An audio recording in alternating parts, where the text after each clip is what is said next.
बार बार repeat हो रही गाय भैंस को ये 2 इंजेक्शन लगा दो।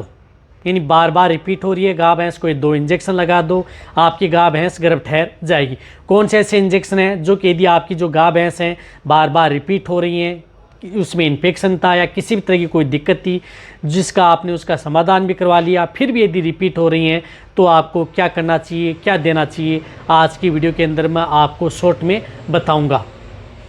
किसी भी तरह का कोई इन्फेक्शन यदि आपके गाय भैंस के बच्चेदानी में हो गया, संक्रमण हो गया, तो उस स्थिति में आप उनकी कई बार यदि उसकी सफाई भी करवा ली, फिर भी यदि आपकी गाय भैंस रिपीट हो रही है तो उस तरह के केस में उपयोग कर सकते हैं। या यदि आपकी गाय भैंस में कोई इन्फेक्शन नहीं था लेकिन फिर भी यदि आपकी जो बार बार रिपीट हो रही है, कई बार आपने उसकी एआई करवा ली या नेचुरल काऊ बुल या बफेलो बुल से क्रॉस करवा लिया, फिर भी रिपीट हो रही है तो भी आप उसका उपयोग कर सकते हैं। तो इस चैनल पर जितने भी जो अभी नए आए हैं या पहली बार जुड़े हैं तो पहली बार चैनल को सब्सक्राइब कर लें, साथ में बेल आइकन और ऑल वाला ऑप्शन दबाएं। आपको पता है कि इस चैनल पर सही, सटीक और साइंटिफिक मेथड से आपको जानकारी दी जाती है। वीडियो पर आते ही लाइक किया करें और दोस्तों के साथ शेयर जरूर किया करें ताकि उन्हें भी प्रॉपर नॉलेज इस चैनल की वीडियो देखने को मिले। बहुत ही अच्छी वीडियो आपको इस चैनल पर शॉर्ट में जानकारी दी जाती है। देखो, गाय भैंस यदि गर्भ नहीं ठहर रही है, आप उसे अच्छी एआई करवा रहे हैं, अच्छे काऊ बुल या बफेलो बुल से क्रॉस करवा रहे हैं, फिर भी यदि रिपीट हो रही है और किसी तरह का कोई इन्फेक्शन भी नहीं है, कहने का मतलब है कि इन्फेक्शन नहीं है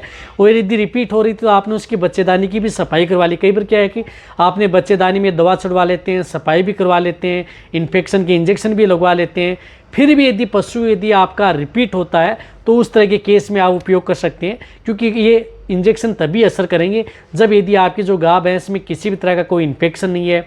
या कोई आपने इन्फेक्शन को दूर करने के लिए उनकी दवा दे चुके हैं, फिर भी रिपीट हो रही है तो वहाँ पर आप इन इंजेक्शनों का उपयोग कर सकते हैं। तो इसके लिए एक तो आपको उपयोग करना है बुसेरेलिन एसीटेट। जैसे यदि आप एआई व नेचुरल क्रॉस करवाते हैं तो उससे आप 4 से 5 घंटे पहले आप 1-2 बुसेरेलिन, जिस प्रकार से गायनारिस इंजेक्शन आता है जिसके अंदर साल्ट आता है बुसेरेलिन इंजेक्शन एसीटेट, यानी बुसेरेलिन एसीटेट साल्ट का जो इंजेक्शन आता है, गायनारिस इंजेक्शन आता है, ये इंजेक्शन आपको 2 ml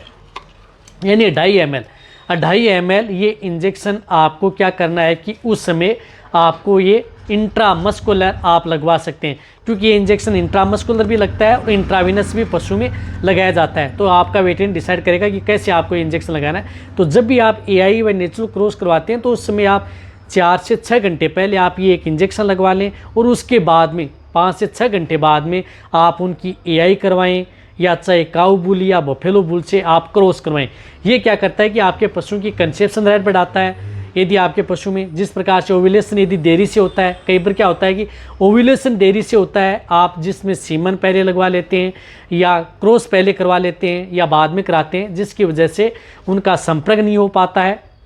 तो उसकी वजह से आपका पशु गर्भ नहीं ठहर पाता है। ज़्यादा मैं साइंस की भाषा में नहीं जाऊंगा, लेकिन आप ये जिस प्रकार से इंजेक्शन है, इन इंजेक्शन का उपयोग आप अपने पशुओं में करवा सकते हैं। 4 से 6 घंटे पहले एक बार आपको इंजेक्शन लगा लेना चाहिए जो पशु बार बार रिपीट हो रहे हैं। तो इंजेक्शन आप खुद भी लगा सकते हैं या जिस प्रकार से या वेटेरिनेरियन है उनसे आप पहले आप ये घर पर रख लें और जब भी आप वेटेरिनेरियन बुलाएं तो उनसे इंजेक्शन लगवा लें। कोई नुकसान आपके पशु, खुद का मतलब है कि जो ट्रेनिंग ले चुके हैं उन्हीं के बारे में बता रहा हूँ, अन्यथा आप अपने वेटेरिनेरियन से ही लगवाना है। ये इंजेक्शन लगवा लिया, बहुत अच्छी बात होता है। अब इस तरह के केस में क्या होता है कि पशु में कई बार क्या होता है कि लंबे समय तक उसमें एस्ट्रोजन जो हार्मोन है उसका लेवल पशु में बढ़ा रहता है, तो हार्मोन का लेवल है वो बढ़ा रहता है, कंट्रोल नहीं हो पाता है, तो उसकी वजह से भी कई बार पशु क्या होते हैं कि रिपीट हो जाते हैं। तो कई बार 10 दिन में रिपीट हो जाते हैं, कई बार 15 दिन में, और कई बार आपको पता है कि जो इनकी साइकिल आती है 20-25 दिन में तब रिपीट हो जाते हैं। तो इसकी हार्मोन को लेवल को रखने के लिए, एस्ट्रोजन का हार्मोन का लेवल कम करने के लिए, ताकि लेवल बना रहे, तो इसके लिए आप जिस प्रकार से एक ड्यूराप्रोजन इंजेक्शन आता है, हाइड्रोक्सी प्रोजेस्टेरोन साल्ट का इंजेक्शन, तो ये इंजेक्शन आप जब भी एआई या नेचुरल क्रॉस करवा लेते हैं तो उसके 6 दिन बाद, यानी जैसे आज आपने यही करवाई या क्रॉस करवाया तो उसके 6 दिन बाद तुरंत आपको ये इंजेक्शन नहीं लगाना है, आपको रिजल्ट नहीं मिलेगा। 6 दिन बाद आप ये इंजेक्शन उस पशु को 2 ml से लेकर के 3 ml, इंट्रामस्कुलर कम वजन है तो 2 ml लगा दें, ज़्यादा बॉडी वेट है तो 3 ml इंट्रामस्कुलर सिर्फ और सिर्फ ये मांस में लगता है, तो पुट्ठों या गर्दन में ये इंजेक्शन 1 डोज, सिर्फ 1 डोज, सिंगल डोज आपको ये इंजेक्शन 6ठे दिन या 7वें दिन आप ये इंजेक्शन लगा सकते हैं।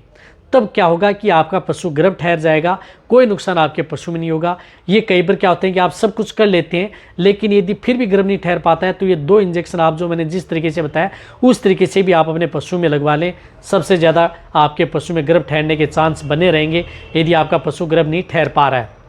तो ये वीडियो जितना हो सकता है पशुपालक है बेटे ने उनके साथ शेयर जरूर करें इस चैनल की वीडियो, ताकि उन्हें भी प्रॉपर नॉलेज मिले। इसी तरह से आप मेरी वीडियो देखते रहें। थैंक्स, धन्यवाद।